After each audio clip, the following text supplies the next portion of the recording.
una, gagawin natin, inisan muna natin yung pagdidikitan natin. So, meron tong wet tsaka dry na pamunas.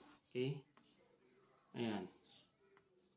Tapos yan, yung dry wipes naman.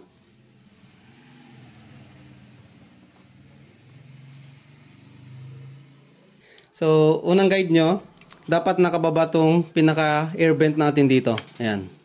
Baba nyo siya ng sagad. Tapos yung pinakasagad nun, dun nyo naman isasagad yung guide natin dito. Okay? Kasi pag tama to, ayan, tapos baba nyo lang, lalapat na yan, side to side. Ayan, side, ayan, sa taas, tapos dito sa baba. Ganda na yung lapat nyan kapag.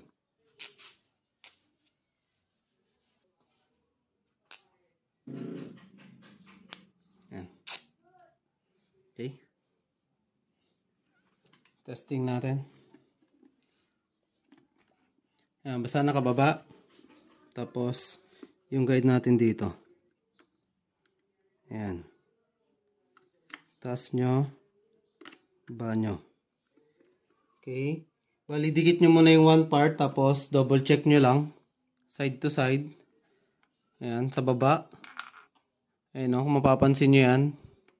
Ayan, diba? Nakalapat yan. Konting press na lang yan. Dito tayo sa kabila. Okay, ayan. Kalapat naman. Okay, tingin ko. Okay na. Center nyo na lang. Ayan, naka-center dapat. Tapos, pwede na natin i-press. Okay. Ayan. So, once na na-press to, huwag nyo muna siyang gagalawin. Kasi ang curing time ng mga ganong adhesive tape ay 24 hours. Okay, so 1 day nyo siyang ibababad lang na ganyan. Okay.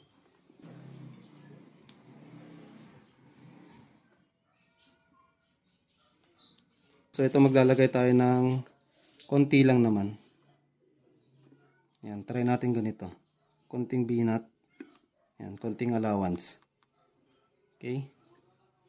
Yan, sinakto ko na lang din sa line na yon, sa taas.